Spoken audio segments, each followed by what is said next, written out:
श्री राम जय जय राम श्री राम जय जय राम। नारायण समारंभां शंकराचार्य मध्यमां अस्मदाचार्य पर्यन्तां वन्दे गुरु परंपराम्। ओम श्री सीतारामचंद्राभ्यां नमः उमा महेश्वराभ्यां नमः। ओम श्री एकादशी दक्षिणेश्वर धाम सरकार श्री हनुमते नमः।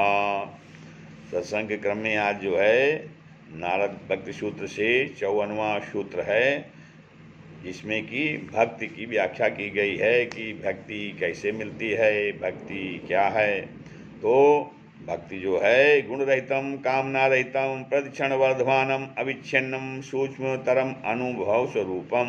बहुत महत्वपूर्ण सूत्र है ये कि भक्ति जो है गुण रहितम, गुणों से हीन रहित, गुण रहितम अर्थात त्रिगुण से रहित हीन त्रिगुण। भक्ति जब भक्त हो जाता है, भक्ति प्राप्त हो जाती है, तो भक्ति प्राप्त होने पर गुण रहितम कामना रहितम, उसमें त्रिगुण से दूर हो जाता, गुणों से हीन हो जाता है, कामनाहीन हो जाता है।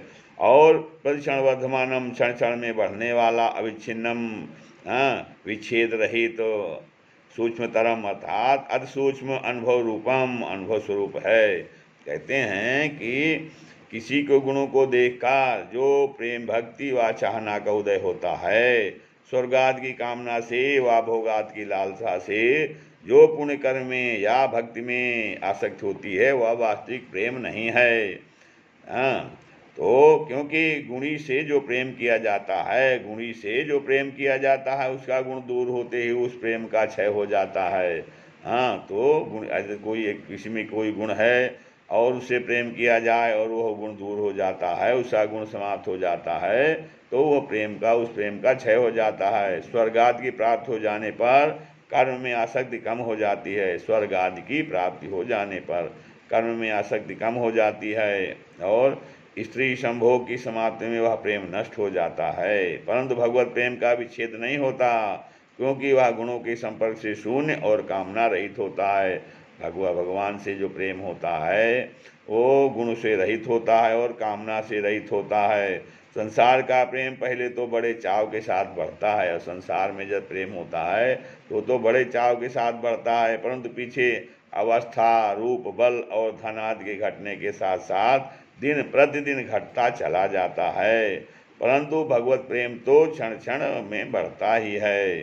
प्रेम की धारा अनंत परमेश्वर की ओर को अटूट प्रवाह से निरंतर बहती है। प्रेम की धारा अनंत परमेश्वर की ओर को अटूट प्रवाह से निरंतर बहती है। उसमें किसी सांसारिक दुख आदि की बाधा, विच्छेद व विराम नहीं होता।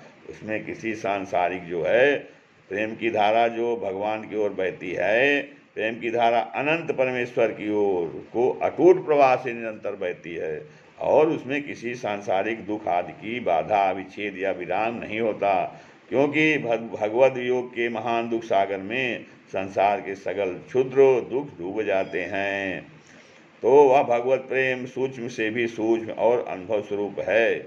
वह सच्चिदानंदमय परमेश्वर की सच्चिदानंदमयी स्वरूप शक्ति की अनुकूल अभिलाषा रूप स्वाभाविक वृत्ति है। तो वह सच्चिदानंदमय परमेश्वर की सच्चिदानंदमयी स्वरूप शक्ति की अनुकूल अभिलाषा रूप स्वाभाविक वृत्ति है।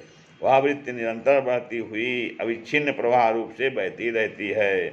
वह जिस समय भगवान की कृपा से मनुष्य के अंतःकरण में प्रकट होकर उसकी वृत्ति के साथ मिल जाती है, तो जो स्वरूप शक्ति है भगवान की, जब वो जो है जिस समय भगवत कृपा भगवान कृपा होती है, तो वह स्वरूप शक्ति मनुष्य के अंतःकरण में प्रकट होती है और उसकी वृत्ति के साथ मिल जाती है। उस समय वह उस मनुष्य को अपनी ही वृत्ति मालूम होती है और तभी यह उसके अनुभव का विषय होती है। उस समय जो है वह मनुष्य को अब उसे लगता है कि उसे अपनी ही वृत्ति है और वो उसको अनुभव का विषय हो जाती है।